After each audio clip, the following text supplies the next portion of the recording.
ॐ अज्ञानतिमिरान्धस्य ज्ञानाञ्जनशलाकया चक्षुरुन्मिलितं येन तस्मै श्रीगुरवे नमः।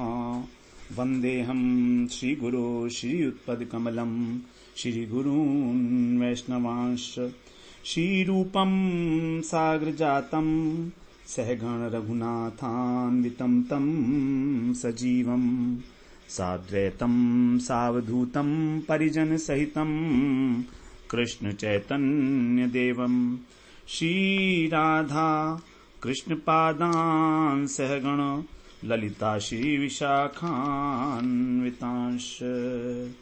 तमादिदेवं करुणानिधानं तमालवर्णं सुहितावतारम् अपार संसार समुद्र सेतुं भजामहे भागवत स्वरूपम्। हे देव हे दैत हे भुवनैक बंधो, हे कृष्ण हे चपल हे करुणैक सिंधो, हे नाथ हे रमण हे नयनाभिराम, हा हा कदानुभवितासि पदं दृशोर्मे। श्री कृष्ण चैतन्य प्रभो नित्यानंद, श्री अद्वैत गदाधर शिवसदि गौड़ भक्त वृंद। हरे कृष्ण कृष्ण कृष्ण हरे हरे, हरे राम राम राम हरे हरे। हरे कृष्णा। सर्वप्रथम मैं अपने गुरुपाद पद ओम विष्णुपाद अष्टोत्तर शत श्री श्रीमद् भक्ति वेदांत माधव गोसाई महाराज के चरण कमलों में अनंत कोटि दंडवत प्रणाम ज्ञापन करता हूं। हम लोग श्रीमद् भागवत पुराण में तृतीय स्कंध में हमारा 11वां प्रकरण चल रहा है, कपिल देवहूति उपाख्यान, जिसमें भगवान कपिल अपनी माता देवहूति जी को उपदेश दे रहे हैं तत्व ज्ञान का, सांख्य दर्शन का और भक्ति का, कि किस प्रकार से, क्योंकि देवहूति जी ने उनसे पूछा कि आप मुझे भक्ति का स्वरूप बताइए और उस प्रकार से बताइए कि मैं जो स्त्री हूं, अबला जाति हूं, अधिक बुद्धि नहीं है मेरे अंदर, तो जिस प्रकार से मैं उसको ग्रहण कर सकूं, तो उस जो मेरे लिए उचित है, अनायास ही मैं जो भगवान के चरण कमलों की सेवा प्राप्त कर सकूं, इस प्रकार से मुझे उस भक्ति का स्वरूप बताइए जो मेरे लिए उचित है। तो यहां पर भक्ति को इसलिए उन्होंने कहा कि काचित त्वयि उचिता भक्ति, जो मेरे लिए उचित भक्ति हो आप वो बताइए। सबसे इंपॉर्टेंट बात है, हमारे को सबसे सरल भक्ति ही करनी है और हम कठिन भक्ति तो जानते भी नहीं और कर भी नहीं सकते। तो जो देवहूति जी ने प्रश्न पूछा है वही हमारे सबका प्रश्न होना चाहिए कि हम किस प्रकार से भगवान के चरण कमलों की सेवा प्राप्त करें। और जिसको भक्ति प्राप्त करनी है, जिसको भगवान की सेवा प्राप्त करनी है, उसके लिए ये जो हम आगे अध्याय श्रवण करने वाले हैं बहुत बहुत इंपॉर्टेंट है, बहुत इंपॉर्टेंट है हमारे लिए। बताया उन्होंने कि जो ये भक्ति है, कपिल भगवान ने बताया कि ये भक्ति कैसे पैदा होगी। पहले श्रद्धा होगी, उसके बाद रति होगी, भाव होगा, उसके बाद भक्ति उत्पन्न होगी। अभी भक्ति नहीं है। भक्ति का मतलब है प्रेम। अभी प्रेम है ही नहीं हमें भगवान से, तो हम कहां भक्ति कर रहे हैं। अभी हमारी श्रद्धा ही 100% नहीं है। अभी श्रद्धा ही हमारी डगमगाती है, 10% 20% के लेवल पर हैं हम। कभी हम इस देवी देवता के पास जाते हैं, कभी उसके पास जाते हैं, अनेक प्रकार के तर्क करते हैं। तो अभी हमारी श्रद्धा ही कहां हुई है। अनन्यता की बात तो छोड़िए, तो अभी श्रद्धा ही उत्पन्न नहीं हुई है। तो देवहूति जी पूछती हैं कि श्रद्धा कैसे उत्पन्न होगी, आप ये बताएं शुरू से क्रम वाइज, और तत्वों की संख्या भी बताएं मुझको कि प्रकृति पुरुष विवेक जो है इसका, क्योंकि जब तक हमें तत्व ज्ञान नहीं होगा भक्ति की उपलब्धि नहीं होगी। अब देवहूति जी तो जो है मनु की पुत्री हैं, देवहूति जी कोई साधारण स्त्री नहीं है, तो वे सब ये प्रश्न पूछ रही हैं। बड़े आश्चर्य की बात है, हमारे लिए पूछ रही हैं वो। तो कहती हैं, भगवान बोलते हैं कि देखो बड़ा आसान है कि जो मेरे द्वारा रचित सृष्टि है, तुम उस जो सृष्टि किस प्रकार से मैंने की है तुम उसको जानो, उसका चिंतन करो और तुम्हारे अंदर भक्ति का उदय होगा। तब तुम्हें संसार से विरक्ति हो जाएगी और तुम आसानी के साथ अपने मन को वश में कर लोगी। तो मन में वश में करने का सबसे सरल उपाय 26वें श्लोक में हम श्रवण कराए हैं। सबसे सरल उपाय कि भगवान की जो द्वारा जो सृष्टि की गई है उसका बार बार चिंतन करना। अब ये जो बात है हमें एक्सेप्ट नहीं होती आसानी से कि भगवान की सृष्टि करने की लीला से हमें क्या फायदा होगा। बात ठीक भी लगती है, अरे बनाई होगी भगवान ने। अभी आजकल जो ट्रेंड देखा जाता है भक्ति में, जो भक्त हैं उनमें यह देखा जाता है कि अरे हम तो भगवान की लीलाओं का चिंतन करेंगे। भगवान की लीलाओं के चिंतन में से पहले हमें सृष्टि के चिंतन में उतरना होगा। जब तक हम सृष्टि के चिंतन में नहीं उतरेंगे हमारा कर्तापन का अभिमान नहीं जाएगा। ये बिल्कुल सच्ची बात है। मैं जो आपसे बिल्कुल निष्कपट भाव से एक बात अपने लिए कह देता हूं कि जब मैं यहां पर आया था 6 वर्ष पहले, तो मुझे मालूम नहीं कि क्यों, लेकिन जब मैंने सृष्टि तत्व सुना प्रभु जी के मुख से तो मुझे बड़ा आकर्षक लगा और मैंने सोचा कि इसके बारे में और जानकारी प्राप्त की जाए, क्योंकि गीता में भी है, भगवान ने कहा है पंच महाभूत है ना, भूमि रापो नलो वायु खम मनो बुद्धि रेव च अहंकार इति में भन्ना प्रकृति अष्टधा, मेरी प्रकृति अष्टधा है। तो पंच महाभूत, अब देखिए आश्चर्य की बात यह है कि हंसी आएगी आपको कि जो पंच महाभूत हैं आकाश, वायु, अग्नि और जल और पृथ्वी, तो मैं तो इतना अनभिज्ञ था कई बार पहले तो ऐसा सोचता था ये भूत क्यों बोलते हैं इसको। भूत तो वो होते हैं जो घोस्ट होते हैं, जो डराने का काम करते हैं। ये कोई महान भूत है क्या, महाभूत बोलते हैं इसको।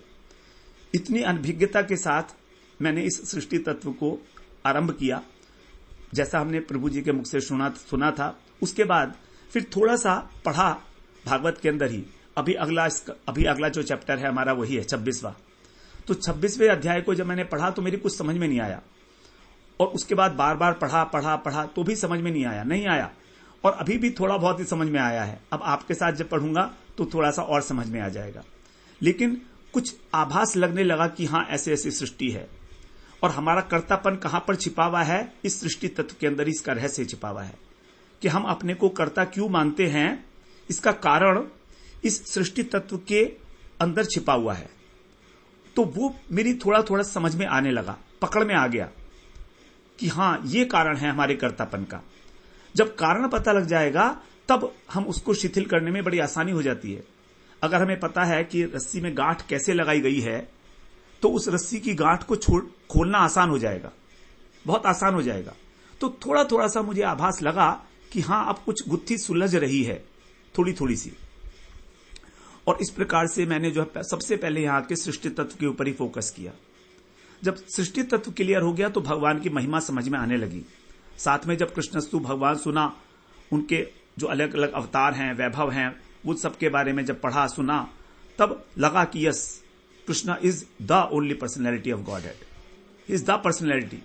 तो कृष्ण के अंदर जब हमारी श्रद्धा पूर्ण रूप से हो जाएगी, अनन्य, हमें कुछ ना अच्छा लगे और भगवान के अलावा केवल मेरी राधा रानी है और मेरे युगल मेरे कृष्ण है, बस इन दोनों की सेवा ही मेरा एकमात्र परम उद्देश्य है और इसके अलावा मुझे कुछ नहीं चाहिए। होगा सब बहुत अच्छे हैं, जितना भी धर्म कर्म हो रहा है इस संसार के अंदर सब कुछ बहुत अच्छा है, लेकिन मैं उन सबको प्रणाम करके और अपने युगल सरकार के चरणों में अपने को निवेदित करता हूं। तो ये भावना जब आएगी आपके अंदर, तब आप देखेंगे आप जीवन की एक दिशा बदलेगी। मैं अपना उदाहरण आपको इसलिए दे रहा हूं कि मेरे साथ ऐसी घटना हुई है और बहुत पुरानी नहीं, 6 साल पुरानी। तब मुझे विश्वास नहीं हुआ अपने ऊपर भी कि क्या वास्तव में मेरे अंदर इस प्रकार की भावना हो गई है। मैं थोड़ा थोड़ा समझ रहा हूं। फिर मैंने इसको चेष्टा की समझाने के लिए। तो मैंने अपने मठ के अंदर ही और जो ब्रह्मचारी सब थे उन लोगों को समझाया, चार्ट बना बनाकर। तो मुझे समझ में आया, जब मैंने सीखा, पहले मैंने सीखा प्रभु जी से, उसके बाद फिर मैंने जब समझाने की चेष्टा की तो अनेक प्रकार के प्रश्न मेरे मन में आए, उनका उत्तर मैंने खोजा और फिर जब उनको सेटिस्फाई किया तो फिर मैंने एक जो लौकिक व्यक्ति है, एक जो विषयी व्यक्ति है, उसको समझाई। और जब मैंने उसको समझाया तो उसके समझ में आ गया, वास्तव में आ गया। एंड ही स्टार्टेड कृष्णा भक्ति, ही केम इनटू द कृष्णा भक्ति ओनली बिकॉज ऑफ द सृष्टि लीला। जब सृष्टि तत्व का चार्ट उसको बहुत अच्छी तरीके से समझ में आ गया, तब उसको अपने आप से इच्छा हुई कि हां अब मैं भजन करूंगा। तो भजन वहां से शुरू हुआ है। और आज मुझे यह पता लगा कि भगवान तो ये कह रहे हैं इसी श्लोक में कि तुम्हारी श्रद्धा ही मुझ में तब उत्पन्न होगी जब तुम मेरी लीलाओं, सृष्टि लीला का चिंतन करोगे। मद रचना नु चिंतया, ये मुझे श्लोक मालूम नहीं था पहले, लेकिन अब मुझे लग रहा है हाँ, दिस इज द वे। भगवान ने उस पर स्टैंपिंग कर दी, जो मेरी सोच थी जिस प्रकार की। मैं सबसे ही बोलता था कि तुम सृष्टि तत्व समझ जाओ, उसके बाद बहुत कुछ आसान हो जाएगा आगे समझने में। तो इसीलिए इतना सब आपसे निवेदन किया। आपसे प्रार्थना करता हूं कि इस बात को हम अच्छी तरह से जब धारण करके आगे बढ़ेंगे तो आनंद आएगा आपको भी। अब हम लोग श्रवण करते हैं भगवान क्या कह रहे हैं। 32वें श्लोक से हम लोग अब श्रवण करेंगे। 32वें श्लोक में कह रहे हैं भगवान, कपिल उवाच, कहीं कहीं पर भगवान श्री भगवान उवाच है, कहीं श्री कपिल उवाच है। देवानां गुणलिंगानां अनुश्रविक कर्मणां सत्व एवैक मनसो वृत्तिः स्वाभाविकी तुया। देवानां गुणलिंगानां अनुश्रविक कर्मणाम, यहां पर कह रहे हैं अनुश्रविक। अनुश्रविक का मतलब है जो हमारी श्रोतीय परंपरा से हमको प्राप्त हुआ है, अर्थात जो वेदों में, शास्त्रों में जिस प्रकार का विधान किया गया है, जो वेद विहित है, शास्त्र विहित है, ऐसे कर्मणाम, ऐसे कर्म करने वालों की, जो इस प्रकार के कर्म करते हैं वेदों शास्त्रों के अनुसार, वेद विहित कर्म जब करते हैं तब। और गुण लिंगा नाम, और गुण का मतलब है हमारा जो शब्द स्पर्श रूप रस गंध है, ये 5 जो हमारे विषय हैं, इनको ही कहा है गुण। तो इस प्रकार के एक एक गुण वाली जो हमारी देवानामन इंद्रियां हैं, इस हमारी जो इंद्रियां हैं, ज्ञानेन्द्रियां, इन 5 विषयों को ग्रहण करती हैं। तो इन इंद्रियों की जब सत्व एवैक, एकमात्र सत्व के प्रति, सत्व का मतलब है यहां पर भगवान, क्योंकि भगवान का स्वरूप है शुद्ध सत्व मूर्ति। भगवान विशुद्ध सत्वात्मक हैं, अर्थात उसमें किसी प्रकार का भी रजोगुण और तमोगुण नहीं है। जो हमारे जगत में सत्वगुण है वो रजो और तमो मिश्रित सत्व है, और जो वैकुंठ धाम का सत्व है वो विशुद्ध सत्व है, क्योंकि वहां पर रज और तम नहीं है। तो ऐसी जो भगवान की मूर्ति है वो शुद्ध विशुद्ध मूर्ति, एव एक एकमात्र जो विष्णु तत्व हैं, श्री हरि हैं, उनके प्रति मनसी, मन की जो या माने जो स्वाभाविकी वृत्ति है,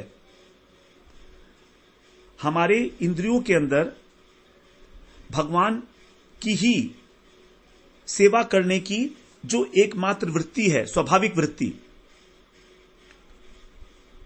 यहां पर वेद विहिताम कर्म का मतलब है कि वेदों के अनुसार जो शास्त्रीय कर्म हैं, जब हमारी इंद्रियों के द्वारा वो किए जाते हैं, कब क्यों किए जाते हैं? केवल एकमात्र हरि की प्रसन्नता के लिए। तो जो हमारी स्वाभाविक वृत्ति है इंद्रियों की, इसके आगे भी इसका अन्वय बनेगा इस श्लोक का। तो अभी हम यहां पर केवल इसी श्लोक को समझने की चेष्टा करते हैं। आन्वीक्षिकी, ये यहां पर भक्ति का लक्षण बता रहे हैं, बड़ा स्पेशल लक्षण है ये। भागवत में जो है एक ही जगह पर ऐसी बात बताई गई है। अब देखिए, हमारा जो शरीर है उसके अंदर प्रत्येक इंद्रिय के अधिष्ठात्र देवता हैं। आंख का देवता है सूर्य, हमारा आंख का देवता सूर्य है। कान की देवता है दिशाएं, नाक का है अश्विनी कुमार, त्वचा का वायु। इस प्रकार से हमारे सब देवता हैं, अधिष्ठात्र देवता। तो ये जो देवता हैं, यही वास्तव में हमारी इंद्रियों के अंदर ज्ञान शक्ति को प्रकाशित करते हैं। तो इंद्रियां जो है बाहर का ज्ञान लाती तो हैं हमको, लेकिन जो उन इंद्रियों के अंदर देवता अधिष्ठात्र हैं, बैठे हुए हैं, वही हमको ज्ञान कराते हैं। तो इसी को कह रहे हैं गुण लिंगा नाम, जो विषयों को प्रकाशित करते हैं। हमारी इंद्रियां केवल ग्रहण करती हैं, they are just an instrument, लेकिन उसका जो ज्ञान कराते हैं वो ये देवता हैं। तो हमको क्या करना चाहिए ये बता रहे हैं। भक्ति हमारे अंदर कैसे आए?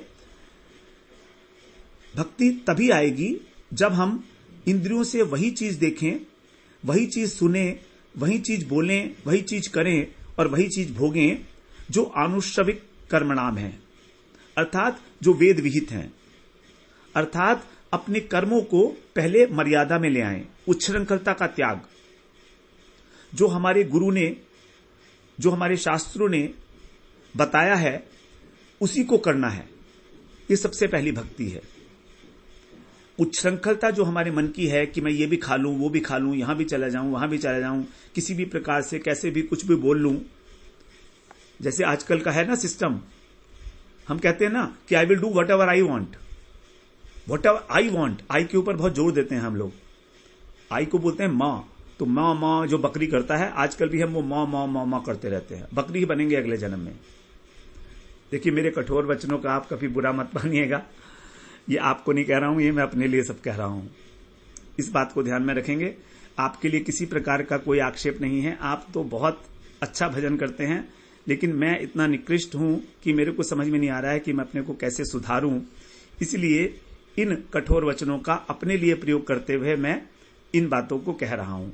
और जहां मेरी वाणी के अंदर आपको कुछ अपने लिए कठोरता लगे तो मुझे क्षमा करिएगा। आप वहां पर मैं आपसे बिल्कुल हृदय से क्षमा मांगता हूं आपसे।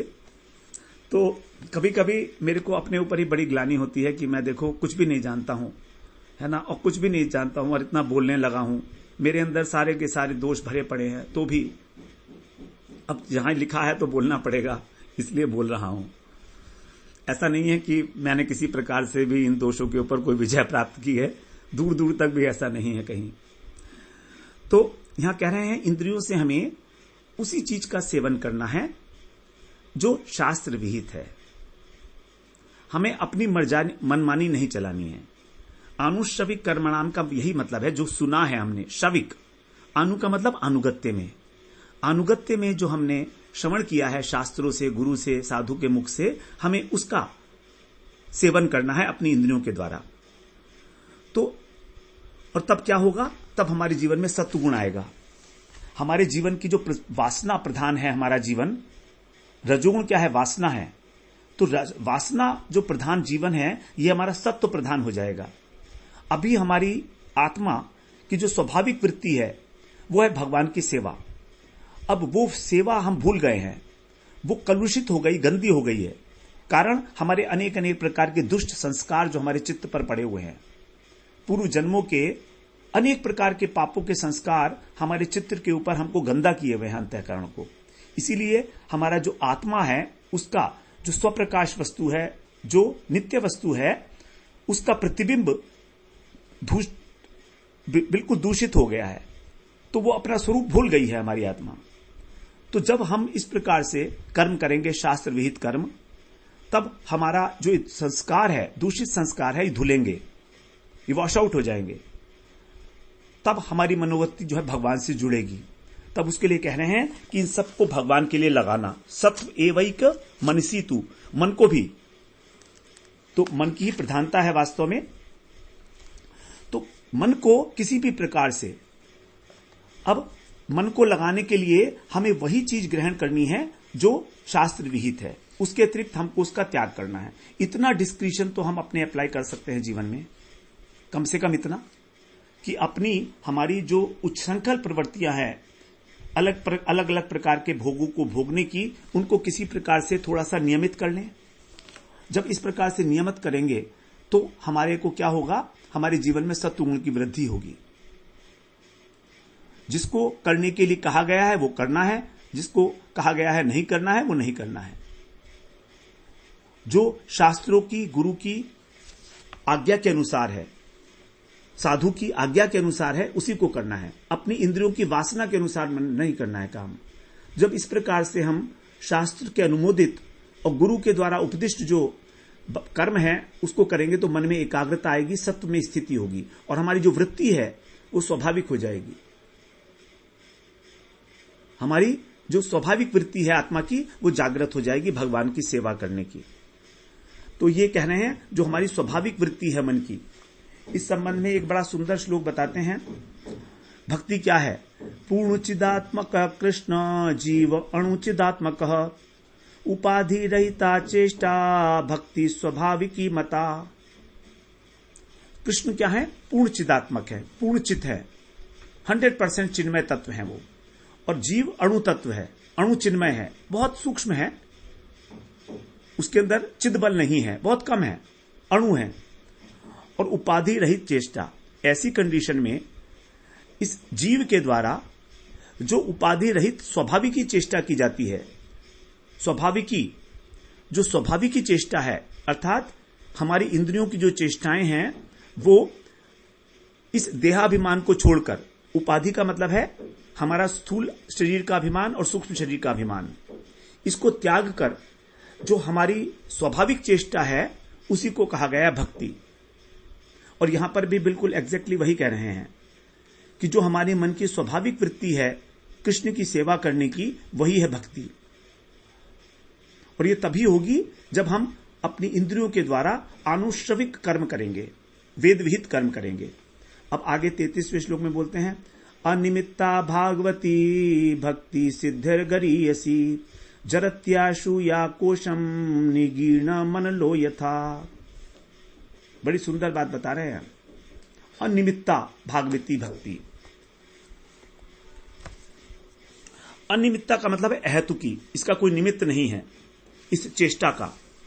अब भगवान की हम जो भक्ति कर रहे हैं, भगवान की सेवा कर रहे हैं, भगवान का नाम ले रहे हैं, इसका क्या कोई निमित्त है? कोई निमित्त नहीं। क्यों कर रहे हो फिर भाई? हम इसलिए कर रहे हैं कि हम भगवान को प्रसन्न करना चाहते हैं। ये निमित्त ठीक है, चलेगा। हम अपने लिए यदि स्वार्थ के लिए कुछ कर रहे हैं तो निमित्त बन जाएगा। तो जो अहेतुकी भक्ति है भगवान की, भागवती भक्ति, ये कैसी है? सिद्धे गरीयसी, जो सिद्धि है, सिद्धि का मतलब यहां पर मुक्ति है, तो इस मुक्ति से भी बहुत महान है। गरीयसी, गरीयसी का मतलब इसकी गरिमा है, भारी है। और इससे क्या होगा? या कोशम, हमारे जो कोश हैं, हमारे शरीर में जो पंच कोश बताए गए हैं, अन्नमय कोश, प्राणमय कोश, मनोमय कोश, ज्ञानमय कोश, विज्ञानमय कोश और आनंदमय कोश, ये 5 प्रकार के कोश बताए गए हैं जो कर्म संस्कार हैं जिनके अंदर, अर्थात हमारा सूक्ष्म शरीर। तो ये जो सूक्ष्म शरीर है हमारा, ये आशु जरयति, आशु माने तुरंत, जरयति माने नष्ट हो जाएगा, जल जाएगा। यथा निगीर्णम अनलह, जैसे जो खाना हम खाते हैं, निगीर्ण माने जो खाना हमने खाया गया है हमारे द्वारा, वो उसको अनल, जो जठराग्नि है, अनल का मतलब अग्नि, जो हमारे पेट पे अग्नि है, वो उसको जो है भस्म कर देती है। हमारी जठराग्नि, चाहे हम कुछ भी खा जाएं, सब कुछ हजम हो जाता है। जठराग्नि इतनी प्रबल है, जला देती है सबको। तो हमारे जो कर्म संस्कार हैं वो सबको जला देती है। कितनी बड़ी बात बता रहे हैं, देखिए, ये भक्ति। हमारे जो संस्कार हैं, हमारा प्रारब्ध, हमारे संचित, सब जल जाते हैं। प्रारब्ध ज्ञानियों के भी नहीं जलते हैं, लेकिन भक्तों के जल जाते हैं। भक्तों के प्रारब्ध कर्म नष्ट हो जाते हैं। तो जरति आशु या कोशम निगीर्णम अनलो यथा। बड़ा महत्वपूर्ण बातें हैं, इनको समझें अगर हम अच्छी प्रकार से। तो यहां पर कह रहे हैं कि हमारा जो कोश है, हमारे अंदर जो अभिमान है, अन्नमय कोश का मतलब है स्थूल शरीर, उसके बाद आता है मनोमय कोश, उसके बाद आता है प्राणमय कोश, तो जो हमारे प्राण हैं, उसके बाद आता है मनोमय, हमारा जो मन है, उसके बाद विज्ञानमय कोश, ये है हमारी बुद्धि, और फिर आनंदमय कोश। तो ये 5 कोश जो हैं, ये तो आनंदमय कोश जो है वो विशुद्ध अवस्था में पहुंच जाता है, तब हमें आनंद की उपलब्धि होती है। तो यहां पर भक्ति करने का कोई निमित्त नहीं होना चाहिए, अनिमित्ता, कि हम भगवान की भक्ति करेंगे तो हमको ये मिलेगा, हमको वो मिलेगा, ऐसी वृत्ति नहीं होनी चाहिए। वृत्ति का मतलब आदत, मांगने की आदत, भगवान से बार बार मांग रहे हैं। और यही जो भक्ति है ये मुक्ति से श्रेष्ठ है। और इतनी शक्ति है इस भक्ति के अंदर कि हमारी वासनाओं को जलाकर भस्म कर देती है। ये सब वासनाएं हैं हमारी, जिनसे हमारे संस्कार बनते हैं, जो हमारा स्थूल, जो हमारा सूक्ष्म शरीर है वो। तो इस प्रकार से जब हम शास्त्रीय काम करेंगे, शास्त्र विहित काम, तो हमारे अंदर निष्कामता आएगी, भगवान से हमारी मनोवृत्ति जुड़ेगी। और फिर जो भक्ति होगी वो जो मुक्ति से भी अधिक महान है। मुक्ति क्या है वास्तव में? मुक्ति है अविद्या की निवृत्ति। अविद्या की निवृत्ति, अविद्या की निवृत्ति का मतलब दुखों की आत्यंतिक निवृत्ति, कि मेरे शरीर को दुख होता है, मेरी आत्मा को कोई दुख नहीं होता, इस प्रकार का अनुभव हो जाना, यह है मुक्ति। और भक्ति जो है ये क्या करती है, जीवन को संवार देती है हमारे, और भगवान की सेवा में भेजने लायक बना देती है उसको। केवल मुक्ति हमें भगवान की सेवा प्रदान नहीं करती है, उसमें किसी प्रकार का कोई आनंद नहीं है। दुखों के आत्यंतिक नाश को ही सुख कह दिया गया है, लेकिन वो सुख नहीं है वास्तविक में।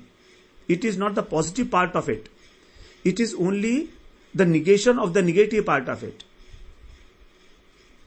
दुख का जो निवृत्ति है उसी को सुख मान लिया गया है नहीं। जैसे कि एक व्यक्ति को अगर इंजेक्शन लगा दिया जाए, एनेस्थीसिया दे दिया जाए, तो उसका दर्द खत्म हो गया, लेकिन उसका दर्द खत्म नहीं हुआ, उसको उस दर्द की अनुभूति नहीं हो रही है और उसको सुख की प्राप्ति तो हुई नहीं। तो भक्ति जो है हमको आनंद उपलब्ध कराती है, भगवान के धाम में भेजने के लायक बनाती है हमको, और जो हम लोगों ने जो हमारी वासनाएं हैं उसको ये जलाकर भस्म कर देती है भक्ति। इतना इसका महत्व बताया है। आगे कहते हैं 34वें श्लोक में, नैकात्मतां मे स्पृहन्ति केचिन मत्पाद सेवाभिरता मदीहा ये न्योन्यतो भागवतः प्रसज्य सभा जयन्ते मम पौरुषाणि। नैकात्मतां मे स्पृहन्ति केचिन,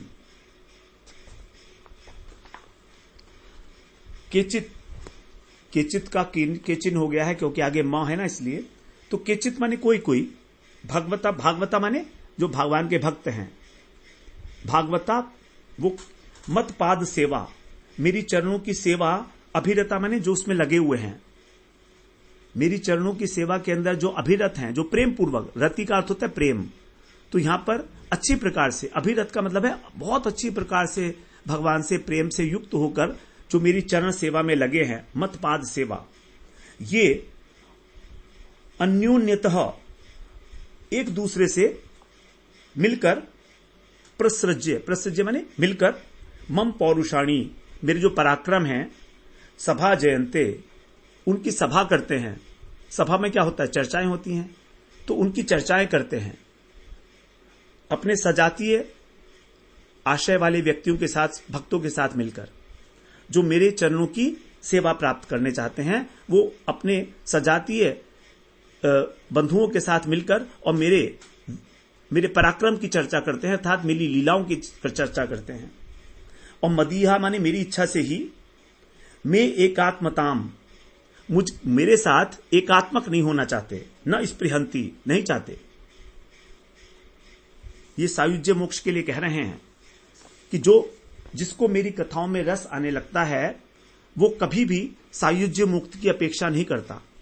उसको मैं देना चाहता हूं तो भी, भगवान कहते हैं कि मैं उनको देना चाहता हूं तो भी वो नहीं लेते हैं। आगे बताएंगे यही बात कि मैं उनको 5 प्रकार की मुक्ति देना चाहता हूं, सायुज्य, उसके बाद सृष्टि, सामीप्य, सारूप्य, सामीप्य इत्यादि वैकुंठ की मुक्ति, लेकिन वो नहीं देना चाहते क्योंकि उनको वैकुंठ धाम में भी मेरी चरणों की साक्षात सेवा नहीं मिलती है। उसके लिए उनकी कोई इच्छा नहीं है किसी भी प्रकार की। तो जब भगवान की भक्त मिलते हैं आपस में, तो भगवान की चर्चा करते हैं, कथाएं करते हैं, और तब जो है भगवान जो है वहीं पर ही उनको जो है प्रसन्न हो जाते हैं। भगवान ने कहा ही है, मैं वहीं पर ही हूं जहां पर मेरे भक्त मेरी कथा करते हैं। कहा ही है भगवान ने, मद्भक्ता यत्र गायन्ति तत्र तिष्ठामि नारदः, मैं वहीं पर ही विराजमान रहता हूं। तो वे इस प्रकार की कोई आशा नहीं करते। तो जो भक्त हैं उनके अंदर 3 बातें यहां पर बताई गई विशेष रूप से, उसको श्रवण करें। भगवान के चरणों की सेवा में प्रीति, भक्तों की स्वाभाविक। नंबर 2, वो भगवान की आज्ञा के अनुसार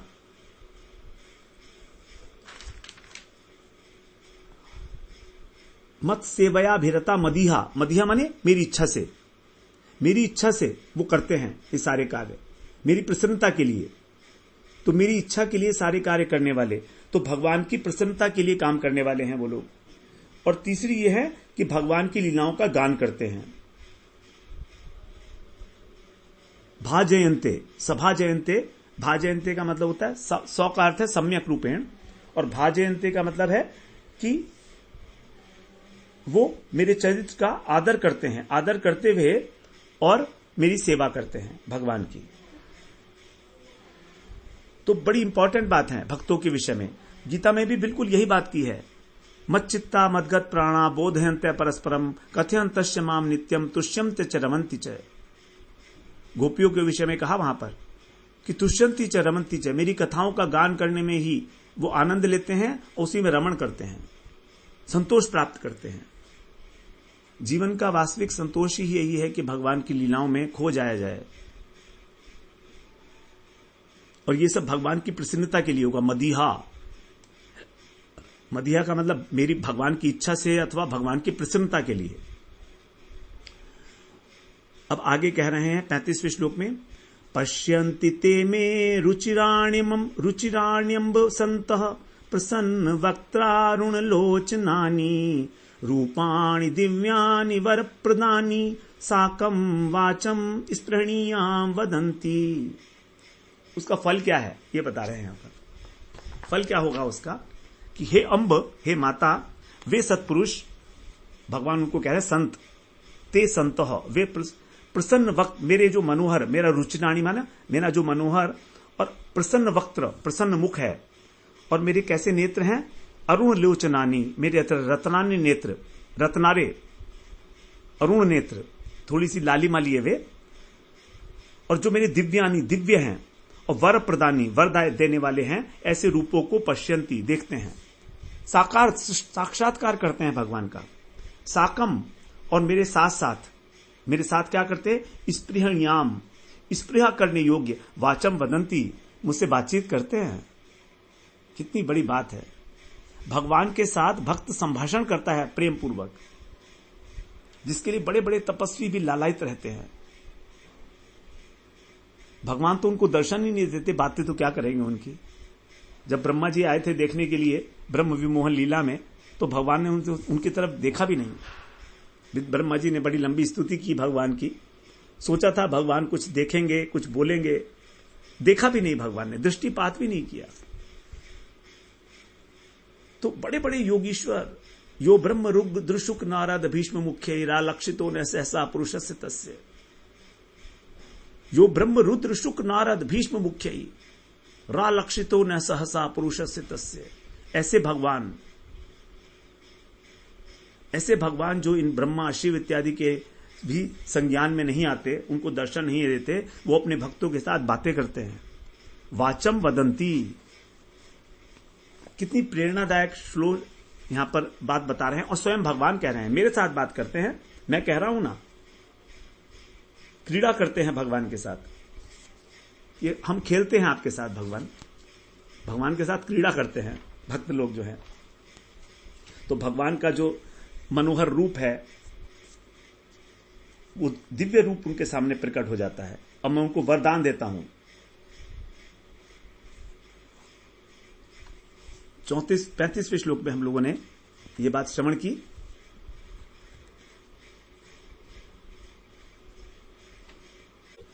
तो जो इस प्रकार से भगवान के अहेतुक अनिमित्ता भक्ति करते हैं, जिनको कुछ नहीं चाहिए, उनको ईश्वर प्राप्ति होती है। जिन्हें किसी प्रकार का कोई डर नहीं है, स्वर्ग का, नरक का, मृत्यु का कोई इच्छा नहीं है, केवल भगवान को प्रसन्नता करना है, बस जो चाहे वो के साथ। तो जिस प्रकार से भगवान से प्रेम करते हैं, गोपियां ऐसे प्रेम करती थी। भगवान ने कहा है, निजांगम अपिया गोप्यो ममेति समुपासते ताभ्य परम न मे किंचन निगूढ़ प्रेम भाजनम। अपने निज अंगों से गोपियां भगवान की सेवा करती हैं, और इनसे बड़ा ताभ्य परम, इनसे कोई बड़ा है ही नहीं बढ़कर। भगवान कह रहे हैं, उनसे बढ़कर प्रेम का विषय मेरे लिए कुछ और नहीं है। गोपियां अपने शरीर की जो सेवा करती हैं, श्रृंगार करती हैं, वस्त्र आभूषण पहनती हैं, तेल लगाती हैं, वो सब भगवान को प्रिय है। इसलिए ये मानकर कि मेरी देह मेरी नहीं है, ये भगवान की है। तो इसलिए भगवान कह रहे हैं कि निगूढ़ प्रेम भाजनम, वही है प्रेम की वास्तविक अधिकारी, प्रेम भाजनम।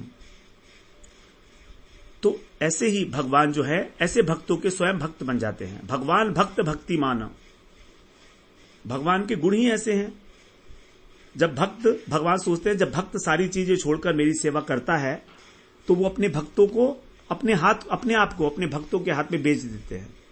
कहते हैं मैं वंशी बजाता हूं, तुम सुनो, मैं नाचता हूं, तुम देखो। पश्यन्ति ते, वो मेरे इस पांच भौतिक शरीर नहीं है, मेरा सच्चिदानंदमय स्वरूप है। क्योंकि जीव को जो है वो पंचभूतों से मिला हुआ शरीर मिलता है कर्म वासना के अनुसार, लेकिन भगवान की किसी प्रकार की कोई कर्म वासना, हमारा शरीर पंच महाभूतों से बना है, तो कर्म के अनुसार जन्म लेता है, बढ़ता है, घटता है, बदलता है, दुखी होता है, नष्ट हो जाता है। 6 प्रकार के विकार हैं। लेकिन भगवान का जो शरीर है वो हमारे समान नहीं है। न तो उसमें कर्म है, न कर्तापन है, न कोई पंच महाभूत है, न जन्म मरण, कुछ नहीं। केवल चिन्ह मात्र है भगवान। जन्म कर्म च मे दिव्यम एवं यो वेत्ति तत्वतः त्यक्त्वा देहम पुनर्जन्म नैति मामेति सो अर्जुन। भगवान का जो शरीर है, वो भगवान का जो जन्म है, जो कर्म है, वो सभी। तो भगवान के इस प्रकार के नेत्र हैं, रत्नारे नेत्र हैं, अमृत वर्षणी हंसी है उनकी, निर्मल नेत्र हैं भगवान के। इस प्रकार भगवान अपने को और अपने दिव्य स्वरूप को भक्त के आगे प्रकट कर देते हैं। ये संसार के अंदर जो रूप है वो हमको फंसाता है, लेकिन भगवान का रूप ऐसा है जो हमें संसार से छुड़ा देता है। तो यही दिव्यता है भगवान के रूप की। जब भगवान दिव्य रूप से सामने आते हैं तब जो भक्त है उसकी सारी इंद्रियां भगवान के अंदर तन्मय हो जाती हैं, भगवान में। तो यही है, जब भगवान देते हैं, भगवान की एक एक वस्तु अत्यंत उदार है। वो कभी देने में कंजूसी नहीं करते हैं। जब देने पर आते हैं तो पूरा ही दे देते हैं। तो इस प्रकार से जो है यहां पर बताया गया कि किस प्रकार भगवान जो है उनको दर्शन दे देते हैं अपने भक्तों को। आगे कह रहे हैं, तद्दर्शनीया वैवैरुदार विलासहासेक्षित वाम सूक्तै हृतात्मनोहृत प्राणांच भक्ति नेच्छतो रनेच्छतो मे गतिमणिम प्रयुक्ते। फिर भगवान का जो दर्शन हुआ उसका फल क्या है बता रहे हैं कि उनका जो रूप है, उनके जो अवयव हैं सुंदर दर्शनीय अवयव, और उनकी जो मनोहर चेष्टाएं हैं, उदार विलास और हास इच्छित मुस्कान सहित उनका देखना है, और उनकी जो वाणी है प्रेम पूर्वक जो वाणी बोलते हैं सूक्तई, और हृतात्मन है, तो उनका जो मन है वो हरण हो जाता है।